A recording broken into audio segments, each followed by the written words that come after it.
오늘 본문 마태복음 22장 23절에서 33절까지입니다. 부활이 없다는 사두개인들이 그날 예수께 와서 물어 이르되 선생님이여 모세가 일렀으되 사람이 만일 자식이 없어 죽으면 그 동생이 그 아내에게 장가들어 형을 위하여 상속자를 세울지니라 하였나이다. 우리 중에 7형제가 있었는데 마지가 장가들었다가 죽어 상속자가 없으므로 그 아내를 그 동생에게 물려주고 그 둘째와 셋째로 7째까지 그렇게 하다가 최후에 그저도 죽었나이다. 그런즉 그들이 다 그를 취하였으니 부활 때 7 중의 누구의 아내가 되리이까? 예수께서 대답하여 이르시되 너희가 성경도 하나님의 능력도 알지 못하는 고로 오해하였도다. 부활 때에는 장가도 아니가고 시집도 아니가고 하늘에 있는 천사들과 같으니라. 죽은 자의 부활을 논할진대 하나님이 너희에게 말씀하신 바 나는 아브라함의 하나님이요 이삭의 하나님이요 야곱의 하나님이로라 하신 것을 읽어보지 못하였느냐. 하나님은 죽은 자의 하나님이 아니요 살아있는 자의 하나님이시니라 하시니 무리가 듣고 그의 가르치심에 놀라더라. 아멘. 자, 우리가 보고 있는 이 본문은 지금 그 유대 당시의 종교 지도자들이 예수님을 곤혹스럽게 하기 위해서 예수님을 함정에 빠뜨리기 위해서 세 가지 질문을 연급하는데 그 세 가지 질문 가운데서 지금 두 번째 질문입니다.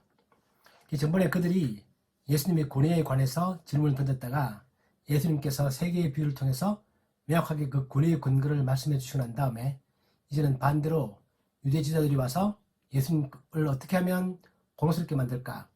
어떻게 하면 예수님을 함정에 빠뜨릴까? 어떻게 하면 예수님의 체면을 깎아내릴까? 어떻게 하면 예수님의 평판을 깎아내릴까? 그런 목적을 가지고, 나쁜 목적이죠. 가지고 세 개의 질문을 연거푸합니다. 우리 지난주에 봤던 말이 뭐였냐면은 로마 정부에 세금을 내는 게 맞습니까? 안 내는 게 맞습니까? 그렇게 물어봐서 예수님이 어느 쪽으로 답을 하든지 간에 예수님의 입장이 곤란해지도록 그런 만든 질문이 있는데 오늘은 그 두 번째 질문이면서 부활에 관한 질문입니다. 그 전문에 왔던 사람들은 바리새인의 제자들과 헤롯 당원들이었죠. 오늘은 누가 오냐면 사두개인들이 옵니다. 그리고 오늘 우리 본문에 보면 같은 날 온다고 되어 있습니다. 23절에 보면 부활이 없다는 사두개인들이 그날 예수께 와서 물어 이르되 그날 같은 날입니다. 그래서 그 질문들이 계속 이어져서 오는 것입니다. 우리 본문을 보고 있으면 이 질문이 어떻게 예수님을 곤혹스럽게 만드는 것인가 그런 의문이 들죠. 또 그리고 예수님께서 답변하신 걸 보면 정말 초월적 지식을 가지고 있다 그 생각이 듭니다. 전번 질문에서도 로마 정부에 세금을 내는 게 맞습니까? 안 내는 게 맞습니까? 라고 물어볼 때 예수님께서 그 질문을 기가 막히게 빠져나가시는 것뿐만 아니라 더 깊은 신학적 답변을 주셨다. 전문에 그렇게 말씀드렸죠. 그래서 우리가 정부에 세금 내는 것과 하나님을 섬기는 그 자체가 상충되는 게 아니다. 그런 우리가 깊이 생각해야 될 놀라운 신학적 답변을 하셨던 것처럼 오늘도 사두개인들이 그 질문에 대해서 답변을 잘 하셔서 잘 빠져나갔을 뿐만 아니라 우리가 부활에 대해서 다시 한 번 더 생각해 볼 수 있는 깊은 의미를 담고 있는 이제 그런 말씀을 주십니다. 우리 내용을 듣고 있으면 몇 가지 의문점들이 생기죠.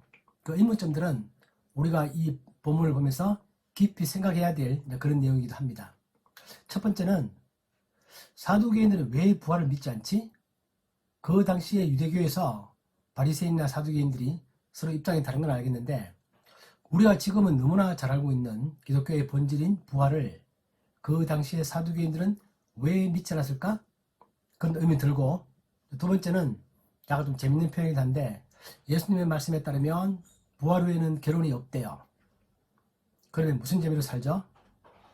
우리 이 땅에 살면서 가장 재밌고 행복하고 살만 나는 게 바로 결혼이죠. 여러분 그렇게 생각하시죠? 여러분 죽어서 천국에 다시 가면 지금 배우자를 다시 만나고 싶으시죠? 그럼 어떤 분들은 제가 주변에 이야기해보면 어떤 분들은 천국에 가서 만약에 지금 남편의 아내랑 다시 산다면 그것은 천국이 아니다.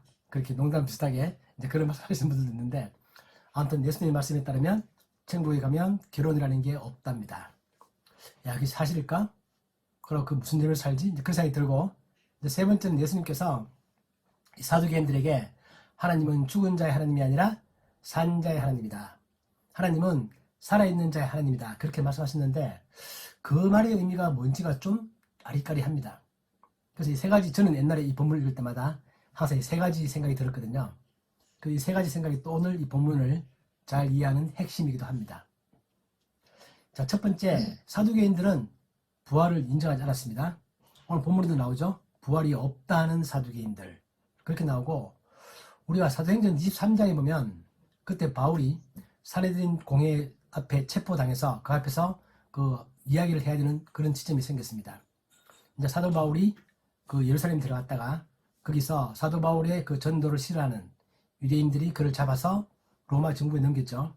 이 로마 정부의 천부장이 도대체 바울이 뭘 잘못한 거지? 그렇게 생각해서 사내들인 공회에 데리고 와서 거기서 재판을 받게 합니다.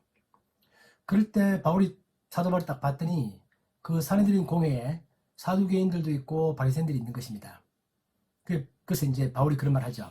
아, 사두개인들은 부활을 믿지 않고 있고 바리새인들은 부활을 믿고 있는데 자기가 그렇게 말합니다. 나는 바리새인이고 나는 부활을 믿는다. 그렇게 말했더니 바울이 예상했던 것처럼 그때 그 회의석상에서 사두개인과 바리새인들 간에 논란이 일어났습니다.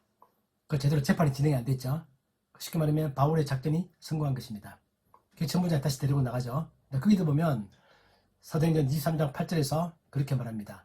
사두개인은 부활도 없고 천사도 없고 영도 없다 하고 바리새인은 다 있다 합니다. 그렇게 나와 있어서 사두개인들은 부활도 안 믿고 천사도 안 믿습니다. 또 그리고 사람에게 영혼이 있다는 사실도 믿지 않습니다. 이 땅의 삶이 다 끝나는 것이다. 그렇게 생각했던 사람들이고 그 세 가지 사항에 대해서는 사두개인과 바리새인이 완전히 생각이 다른 거죠. 그 사두개인들은 그러다 보니까 아주 현세적입니다. 또 현실의 삶이 엄청 중요한 것입니다. 왜냐하면 내세도 없고 영혼도 없고 천사도 없고 그렇게 생각하는 것이기 때문에 현재 내가 이 땅에 살아가면서 현실적으로 잘 살고 또 하나님을 잘 섬기고 그러면 되는 것이지 나중에 내세의 삶이라는 것은 없다. 그렇게 생각했고 바리새인들은 그렇지 않다라고 정반대 생각을 가지고 있었죠. 이처럼 두 종류의 다른 생각을 가진 사람들이 예수님에 대해서는 또 우리가 침례 요한에 대해서는 공동 연합전선을 펴서 그들을 공격하는 모습을 우리가 많이 봅니다. 사두개인들이 왜 부활을 인정하지 않았을까? 그 이유는 뭐냐면 사두개인들은 모세 오경만 인정했습니다. 그때 구약 성경들이 있었는데 그 구약 성경 가운데서 모세가 만든 창세기, 출애굽기, 레위기, 민수기, 신명기 이 5개만 하나님의 말씀이다 라고 생각을 하고 나머지 시편, 이사야, 다니엘 이런 책들이 그때도 있었지만 그 책들은 그냥 책일 뿐이지 그것이 하나님의 말씀이다 라고는 생각하지 않았습니다. 그건 요즘 우리도 그렇죠. 요즘 우리도 성경 66권만을 우리는 하나님의 말씀이라고 인정합니다. 66권 이외에 캐톨릭이 인정하고 있는 외경 같은 것들은 우리는 이 프로테스탄트들은 그것을 우리가 하나님의 감동으로 된 성경이라고 인정하지 않습니다. 그 당시에 사두개인들은 모세 오경만 철저하게 하나님의 말씀을 인정하고 나머지 책들은 인정하지 않았습니다. 이 사두개인이라는 단어의 뜻은 그 다윗 때 제사장이었던 사독 그 이름을 따서 붙여진 이름이라고 합니다. 그리고 그 당시에 사회 지휘층이었고 사내들인 공회에서 상당히 많은 수를 차지하고 있었고 또 제사장 가운데서 많은 사람들이 사두개인이었습니다. 그래서 그 사람들은 모세 오경만 인정하고 있다 보니까 모세 오경에 보면 부활에 관한 얘기가 없다라는 것입니다. 우리가 지금 알고 있는 구약에 나와 있는 부활에 관한 얘기들은 시편, 이사야, 다니엘서 그런 데 나와 있습니다. 그래서 바리새인들은 나머지 성경도 다 성경으로 인정했기 때문에 그 성경을 열심히 읽다 보면 시편도 읽고 이사야서도 읽고 다니엘서도 읽다 보면 이게 부활하는 게 있다. 그런 결론을 도달하고 그 부활을 믿었는데 사두개인들은 나머지 책들은 다 사람이 쓴 것뿐이지 이사야라는 사람이 썼고 다니엘이 썼고 다윗이 쓴 그런 일반적인 책일 뿐이지 그게 하나님의 감동으로 된 책이 아니다라고 봤기 때문에 그 부활을 인정하지 않았습니다. 우리가 잘 알고 있는 것처럼 시편에 보면 시편 16편 옛날에 제가 한번 소개드렸던 책이죠. 거기 보면 부활에 관한 얘기가 나옵니다. 이는 주께서 내 영혼을 서울에 버리지 아니하시며 주의 거룩한 자를 멸망시키지 않으실 것입니다. 그렇게 시편에 다윗이 기록했고 이 시편의 구절을 가지고 와서 베드로가 처음에 부활을 전할 때, 또 바울이 처음 부활을 전할 때 이 시편을 인용했습니다. 베드로가 예수님께서 부활한 것이 갑자기 우연이 된 게 아니라 시편 16편에 이런 내용들이 이미 예언되어져 있지 않느냐, 그렇게 이야기를 했고, 바울도 똑같이 전도를 나가면서 제일 처음에 전도의 첫 메시지가 예수님의 부활이고 그 부활이 구약의 근거가 있는 것이다, 그렇게 말하면서 시편 16편을 인용했죠. 그리고 이사야서 26장에도 그런 말들이 나옵니다. 주의 죽은 자들은 살아나고 그의 시체들은 일어나리이다, 그런 말이 있고, 다니엘 12장 2절에도 땅의 티끌 가운데서 자는 자 중에서 많은 사람이 깨어나 영생을 받는 자도 있겠고, 이렇게 표현되어 있어서, 즉 시편, 이사야서, 다니엘서를 보면 부활에 관한 얘기가 나옵니다. 그래서 베드로도 그걸 믿고 바울도 그걸 믿고 우리도 그걸 믿고 있죠. 또 예수님께서도 그런 말씀들을 인용하셨습니다. 그래서 그러나 사두개인들은 모세 오경만 믿기 때문에 부활은 없다, 그 생각을 하는 거죠. 그래서 오늘 그들이 나와서 예수님께 나와서 질문하는 이 방식은 예수님을 곤혹스럽게 만들기 위한 방식인데, 이 논증은 이런 것입니다. 자기들은 부활을 믿지 않는다. 근데 내가 100번 양보해서 만약에 부활이 있다면 이런 일이 생기는데 그 결과가 말이 안 되지 않느냐, 그래서 부활은 없는 것이다, 이렇게 주장하고 싶은 거죠. 자, 이렇게 우리가 설명하는 논리를 그 귀류법, 그렇게 부릅니다. 귀류법. 예를 들면 이런 거, 쉽게 말하면 우리가 시험을 칠 때 두 개의 답이 있고 두 개의 답이 있는데 그 중에 하나가 맞는 걸 골라라, 그런 질문이 나오면 우리가 1번이 맞는 것 같은데 1번이 맞다라고 제가 확신을 잘 못하겠어요. 맞는 것 같기도 하고 안 맞는 것 같기도 하고. 근데 2번을 봤더니 확실히 틀렸어요. 그럼 우리가 1번을 선택하는 거죠. 그렇게 생각하는 것이 바로 귀류법입니다. 그래서 자기가 주장하고 싶은 것 말고 다른 걸 인정하면서 그거의 결론을 쭉 따라가다 보면 이게 잘못된 결론이다, 그렇다면 이건 버려야 되는 거고 1번이 맞다, 그렇게 말하고 있는 그런 식의 논정 방법식을 우리가 이제 귀류법, 류는 오류라는 뜻이고요, 귀는 돌아간다, 그 뜻인데, 가다가 잘못되면 다시 돌아온다, 그 뜻입니다. 귀류법, 이런 건데, 오늘 사두개인들이 그런 식으로 예수님께 다가오는 것입니다. 예수님, 우리가 보아하니 당신은 부활을 믿는 것 같아요. 왜냐하면 예수님께서 자기 제자들에게 이미 우리가 알고 있는 것처럼 부활에 관한 몇 번의 말씀을 하셨습니다. 인자가 십자가에 죽고 사흘 만에 부활할 것이다, 다시 살아날 것이다, 그런 말씀을 몇 번 하셨죠.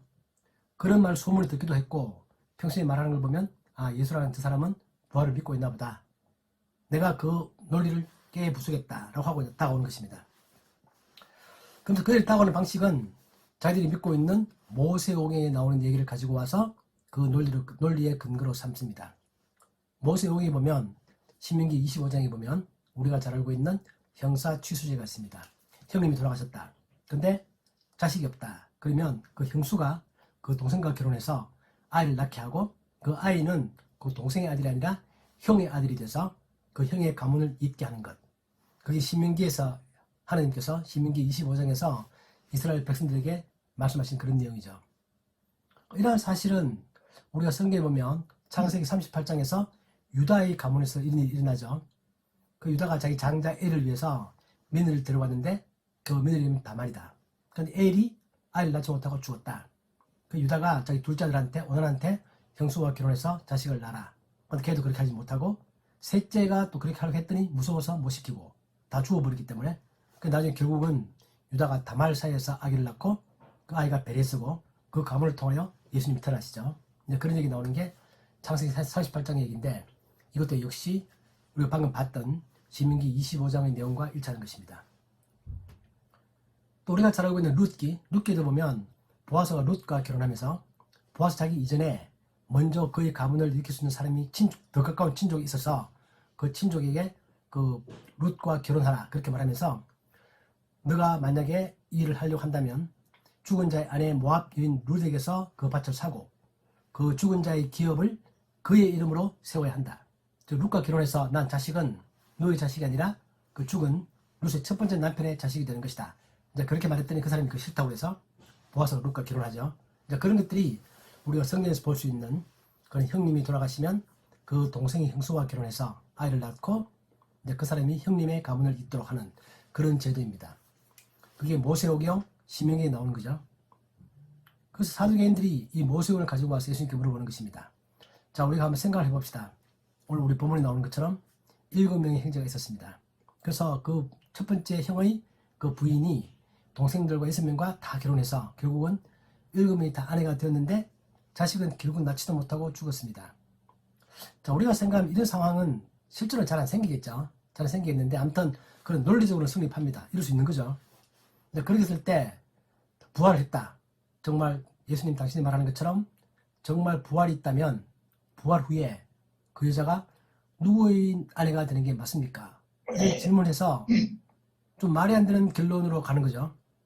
정말 7명가 다 결혼했기 때문에 부활 후에 다시 살아난다면 누구의 아내라고 말하기가 참 애매한 그런 상황이 돼서 쉽게 말하면 좀 우스꽝스럽죠. 그런 결론이 따라서 부활은 없는 것입니다. 이렇게 말하고 싶은 겁니다. 그래서 질문을 던졌더니 그게 이제 예수님을 곤혹스럽게 만들 수 있는 그런 질문을 될 수 있는 건데, 그랬더니 예수님께서 그 답변하시면서 사두개인들에게 너희가 오해를 했는데 그 오해의 근거는 두 가지입니다. 첫째는 너희들이 성경을 잘 모른다. 오늘 29절에 보면 예수께서 대답하여 이르시되 너희가 성경도 하나님의 능력도 알지 못하는 거로 오해하였도다. 너희는 두 가지를 모르는데 첫째는 너희들 성경을 잘 모른다. 두 번째는 너희가 하나님의 능력을 잘 모른다. 이 두 가지를 말합니다. 그래서 그들이 모세오경을 근거로 해서 자기의 질문을 던지지만 너희가 잘 알고 있다고 하는 그 모세오경에 대해서도 너희들이 잘 모르고 있다. 또 너희가 부활에 관한 하나님의 능력에 대해서도 잘 모르고 있다. 지금 그렇게 말합니다. 저는 이 말을 들을 때요, 좀 가슴이 많이 찔립니다. 마치 우리를 향해서 하시는 말씀 같습니다. 우리가 교회를 오래 다녔죠. 30년, 40년, 60년 다녔고 우리가 참 하나님을 열심히 잘 믿었죠. 그런데 우리가 성경을 잘 모릅니다. 여러분 성경 잘 아세요? 잘 모르죠. 어떤 사람들은 성경을 40도 했다 50도 했다 하더라도 그 사람들은 성경의 아주 깊은 내용을 잘 모르는 경우가 허다하고 성경의 그 정신 그 자체를, 성경 그 내용은 알겠지만 성경이 말하고 싶은 기본적인 정신을 잘 이해하지 못하는 경우도 많습니다. 또 우리가 평생을 통해서 하나님을 믿었지만 하나님의 능력에 대해서 우리가 잘 모릅니다. 하나님이 과연 그런 걸 할 수 있나? 이 생각이 들기도 하고 우리 믿음이 약해지는 거죠. 그래서 정말 예수님께서 오늘 이 사두개인들을 향해서 너희가 성경도 모르고 하나님의 능력도 알지 못한다. 그렇게 한 말이 정말 오늘 우리들 가슴 가운데 좀 깊이 박힙니다. 저도 이 말 읽을 때 제 가슴 가운데 이 말이 좀 깊이 박혔습니다. 맞아. 내가 정말 성경도 잘 모르고 하나님의 능력도 잘 모르고 그러면서 뭔가 사두개인들처럼 아는 것처럼 내가 모든 걸 다 알고 있는 것처럼 그런 걸 하는 내 자신이 참 부끄럽다. 저도 그 생각이 들었습니다. 그러시면서 예수님이 이렇게 말씀하십니다. 하나님의 능력에 대해서 먼저 말씀하시는 거죠. 부활 후에는 장가가거나 시집가거나 하는 일이 없다. 그렇게 말합니다. 자, 우리가 부활 후에 결혼이 없다는 사실은 성경의 그 근거가 그렇게 있지는 않습니다. 예수님께서 오늘 초월적인 지식을 가지고 그분이 하나님이시기 때문에 그렇게 말씀하시기 때문에 우리도 부활 후에는 결혼이 없나 보다. 그렇게 믿는 거죠. 믿는 건데 우리가 생각해보면 이 땅에서의 결혼은 서로 사랑하는 사람끼리 만나서 같이 산다라는 중요한 의미가 있으면서 두 번째는 자녀를 낳아서 생육하고 번성하는 것입니다. 그 두 가지 목적이 같이 있는 거죠. 그런데 그 자녀를 낳아서 생육하고 번성하는 것은 이 땅에서 필요한 일이고 천국에 가면 우리의 그 다음의 삶에 가면 그런 일이 필요가 없다는 것입니다. 그래서 그런 의미에서 결혼은 의미가 없고, 그러나 친밀한 사람과의 관계라는 것은 꼭 결혼이 아니어도 어쩌면 결혼보다도 더 새로운 스타일의 친밀한 관계가 만들어질 수 있겠다. 그렇게 생각을 할 수 있습니다. 학자들의 생각이고 저도 그 생각에 동의합니다. 왜냐하면 하나님과 우리는 결혼 안 하죠. 결혼 안 하지만 하나님과 우리는 정말 긴밀한 관계입니다. 우리가 지금 알지 못하는 새로운 스타일의 아주 긴밀한 관계가 이루어진다. 그래서 이 땅에서 일부 일체처럼 그런 결혼해서 자녀를 낳고 그런 결혼은 천국에서는 없다. 지금 예수님 그렇게 말씀하시는 거죠. 그러시면서 그거에 대한 샘플로서 천사를 말합니다. 천사들 봐라. 천사들이 결혼하느냐? 그렇지 않지. 그런 존재가 있지. 그것처럼 우리도 그런 삶을 사는 거야. 그렇게 말합니다. 그렇다고 해서 우리가 죽고 난 다음에 부활하면 천사처럼 된다, 그런 말은 아닙니다. 아무튼 결혼하지 않는다는 차원에서는 천사와 같은 존재다. 그렇게 말하는 거죠. 그렇게 말하면서 하나님께서는 부활 후에 우리의 삶을 지금 우리가 생각하는 그 생각과 전혀 다른 스타일의 부활의 삶을 만들어낸다는 뜻입니다. 많은 사람들이 빠지는 오류는 뭐냐면 사도행전도 마찬가지고 우리가 부활을 전하면 우리들 머릿속에서도 우리가 부활을 하는 것은 현재 내가 살고 있는 삶이 죽었다가 다시 살아나서 계속되는 거 아닌가. 즉 다시 말하면 현재 내가 알고 있는 이 상태가 영원히 지속되는 거 아니냐. 물론 병은 안 걸리고 몸은 늙지 않지만 그렇게 생각하기가 쉽습니다. 사도행전은 그렇게 생각한 거죠. 오늘날 그리스도인들도 또 안 믿는 사람들에게도 우리가 부활을 전해보면 그 사람들은 그 부활을 그렇게 대수롭지 않게 생각합니다. 왜냐하면 내가 지금 살고 있는 이대로 오래 산다고? 그게 뭔 의미가 있지? 그래서 그들이 빠지는 오류는 현재 내가 알고 있는 이 상태, 이 체계가 그냥 죽지 않고 이어진다라고만 생각하는 것입니다. 그런데 예수님의 말씀 그게 아닙니다. 부활 후에는 지금 우리가 알고 있는 이 상태와 완전히 다른 상태다. 그건 우리가 지금 이해하지 못하죠. 한번 보지 못했기 때문에. 그러나 전혀 다른 새로운 상태에서 그 삶이 영원히 이어지는 것이다. 그렇게 말하는 것입니다. 또 영혼이라는 단어 그 자체도 우리는 시간이 흐르고 있다는 사실을 알고 있기 때문에 시간이 계속 흐른다. 그렇게 영혼을 생각하지만 진짜 영혼의 의미는 시간이라는 개념 그 자체가 없는 것입니다. 그래서 우리가 그게 어떤 건지 우리가 모르죠. 살아보지 않았기 때문에. 그렇지만 핵심은 지금 우리가 살고 있는 이 형태로서 계속 살아가는 게 부활 후의 영생이 아니고 전혀 새로운 스타일의 삶이 되는 것이다. 그래서 너희들이 그렇게 만들 수 있는 하나님의 능력을 너희들이 잘 모르고 있는 거다 지금. 좀 그렇게 말하는 것입니다. 그 사두개인 너희들은 질문하기를 지금 결혼했고 죽었다 살아나면 친형제 그대로 다 있고 여자가 한 명 있다. 누구의 아내냐? 이렇게 말하는데 이런 질문은 현재의 상태가 그대로 간다고 보고 하는 질문이다. 그러나 부활 후에는 그런 상태가 존재하는 게 아니다. 지금 그렇게 말하는 거죠. 그렇게 말씀하셨고 두 번째는 말씀하시기를 너희들이 성경을 잘 모른다. 그렇게 말씀하셨는데 너희들 사두개인들은 부활을 믿지 않는 이유가 너희들이 모세의 오경만 믿고 있고 모세의 오경 속에는 부활에 관한 내용이 없다라고 너희들이 생각하고 있지. 그런데 예수님 말씀에 따르면 아니다. 모세의 오경 안에 진짜 부활에 관한 얘기가 있다. 그렇게 말씀하시는 것입니다. 그래서 너희들이 성경을 잘 모른다. 그렇게 말하는 거죠. 그 사두개인들은 모세의 오경을 얼마나 많이 읽었을까요? 엄청 많이 읽었고 평생을 통해서 읽었고 거의 달달달 외웁니다. 그렇지만 그들은 성경에서 잘 모른다 라고 말씀하시면서 너희들이 부활에 관한 얘기가 없다고 말하는 그 모세오경 안에 부활에 관한 아주 중요한 얘기가 있다. 그렇게 말씀하시면서 출애굽기를 인용하시는 거죠. 출애굽기 3장 6절에서 하나님이 모세를 만나서 이렇게 말합니다. 모세야, 나는 아브라함의 하나님이고 나는 이삭의 하나님이고 나는 야곱의 하나님이다. 그렇게 말씀하시는데 그 단어 속에 부활에 관한 얘기가 들어있다는 것입니다. 이 놀라운 발견이죠. 저도 이게 참 궁금했습니다. 이게 무슨 말이지? 저도 옛날에 이 말 들을 때 어떻게 생각했냐면은 하나님이 모세에게 말할 때 모세야 나는 과거에 아브라함의 하나님이었고 과거에 또 이삭의 하나님이었고 또 야곱의 하나님이었다. 나는 그를 한 그 약속을 내가 너를 통하여 이루겠다. 저는 그렇게 말하는 줄 알았거든요. 보통 다 그렇게 이해를 할 겁니다 아마. 사두개인도 그렇게 이해를 하는 거죠. 그러나 예수님께서 말씀하신 해석은 그게 아니라 하나님이 현재 모세에게 말씀하시면서 나는 현재 아브라함의 하나님이다. 나는 현재 이삭의 하나님이다. 나는 현재 야곱의 하나님이다. 그렇게 말씀하신다는 겁니다. 그래서 신학 주술자들의 책을 보면 그때 하나님께서 말씀하시기를 동사를 과거 동사를 쓰지 않는다. 나는 과거에 아브라함의 하나님이었다. 다시 말하면 I was the father of the Abraham. 그렇게 말하는 게 아니라 I am. 나는 현재 아브라함의 하나님이다. 그래서 그 말 속에는 현재 아브라함이 하나님 앞에서 살아있다는 뜻입니다. 나는 현재 이삭이 내 앞에 살아있다. 나는 현재 야곱이 내 앞에 살아있다.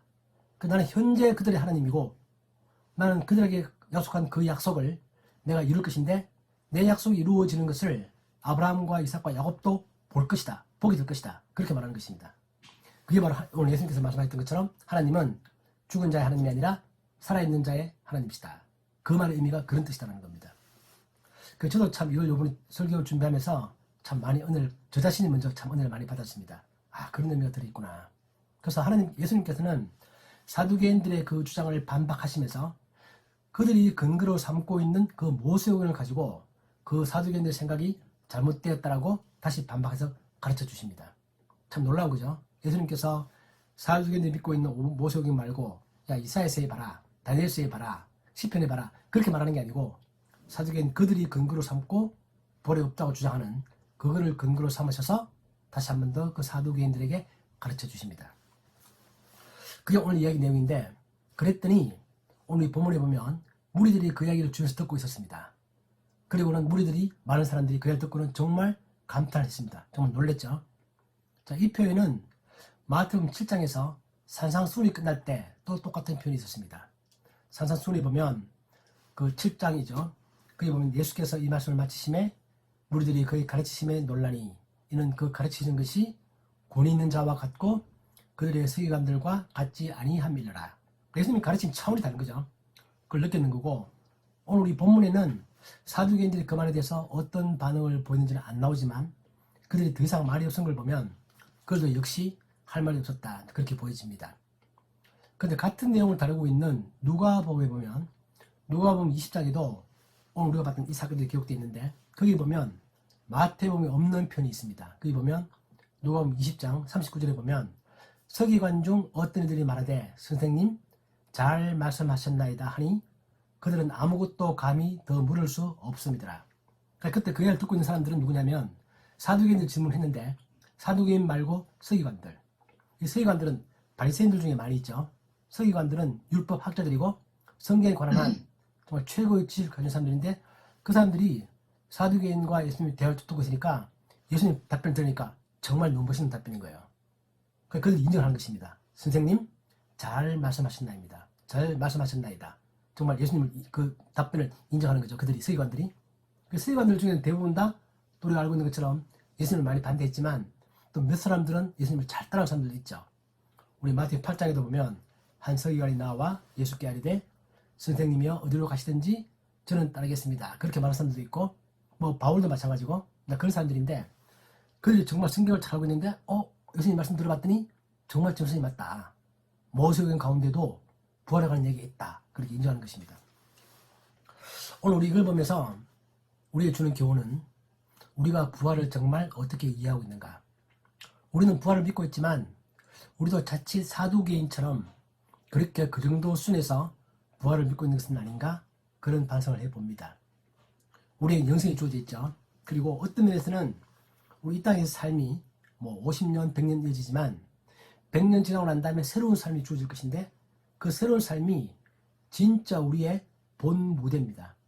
앞에 이 부분은 하나님께서 우리에게 영생을 주시기 위하여 자기의 백성을 선택하고 만들어가는 과정일 뿐이기 때문에 그 다음의 삶이 진짜 우리의 삶인데 우리는 이 삶에 대해서 잘 모르죠. 또 성경도 몇 개만 말하고 있기 때문에 전체를 다 모릅니다. 그러나 분명한 것은 우리에게 이 삶이 있고 우리는 이 삶에서 하나님과 함께 정말 기쁘게 어떤 삶일지 모르겠지만 정말 좋은 삶을 살아갈 것이다. 그건 명확하죠. 이 삶이 우리에게 있기 때문에 이런 부활의 삶이 우리에게 주는 의미는 현재 나의 삶을 바라보는 우리의 관점이 이 부활 때문에 어떻게 바뀌느냐는 것입니다.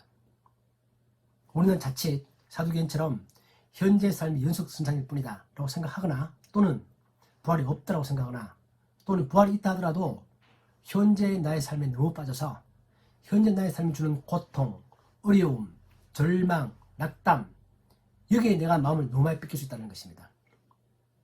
우리들의 삶 가운데 고통이 있고 절망이 있고 낙담이 있는 이유는 우리가 이 모든 것들을 이겨내는 과정 가운데서 우리는 하나님에 관하여 배웁니다. 하나님을 체험합니다. 하나님을 알아갑니다. 그게 목적이죠.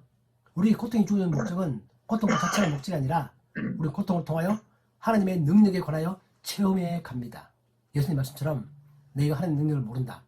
너가 정말 하나님의 능력을 체험하고자 한다면 너는 어려운 역경을 지나가면서 그때 우리가 생각할 때는 절망적인 상황 속에서 우리는 하나님의 능력을 체험하면서 하나님 정말 대단하신 분이시구나. 하나님은 정말 크신 분이구나. 그걸 우리가 알게 되는 것처럼 그런 것들 때문에 우리들 삶 가운데는 어려움도 있고 고통도 있고 낙담도 있고 가난도 있고 있지만 그것은 본질적으로 우리에게 주어지는 그 이유는 우리가 그런 모든 과정을 통하여 하나님을 알고 성경을 알아가고 하나님의 능력을 알아가는 과정이다. 오늘 예수님 말씀에 따르면 그래서 우리는 그런 걸 그런 시각을 바라볼 수 있어야 한다. 그리고 우리가 영원한 삶이라는 그 큰 흐름 속에서 현재 우리의 짧은 100년의 삶을 살아보는 훈련을 해나가야 한다. 네, 우리 그런 생각을 해봅니다. 그래서 오늘 다시 한 번 더 우리 예수님께 참 감사한 것은 사두개인들은 예수님을 어렵게 만들기 위해서, 곤혹스럽게 만들기 위해서 예수님이 부활을 주장하면 예수님 저 부활은 말도 안 되는 얘기야, 우스꽝스럽지 그 결론이, 그렇게 말하면서 하려고 했는데 예수님 그에 대한 답변도 잘 주시고 또 더 나아가서 진짜 부활 후에 우리의 삶이 어떤 것인가를 다시 한번 말씀해 주시는 그런 깊은 의미를 주셔서 정말 감사합니다. 감사하고 우리가 그러한 부활에 관한 내용을 충분히 잘 인식하면서 내 삶을 그런 큰 흐름 가운데서 바라볼 수 있는 진정한 지혜를 가진 이제 그런 삶이 우리 예수마을교회 우리 모두에게 이어질 수 있기를 주님의 이름으로 축복합니다. 아멘. 아멘. 하나님 아버지, 오늘 사두개인들과의 대화를 통해서 정말 하나님이 말씀하시는 그 부활이 진정 어떤 것인가를 다시 한번 알게 해주시니 감사합니다. 우리가 정말 부활이라는 큰 흐름 가운데서 우리 현재의 삶을 바라볼 수 있는 저희들이 되게 하여 주옵소서. 더욱더 성장을 알아가고 하나님의 능력을 알아가는 저희들이 되게 하여 주옵소서. 예수님의 이름으로 기도하옵나이다. 아멘. 아멘.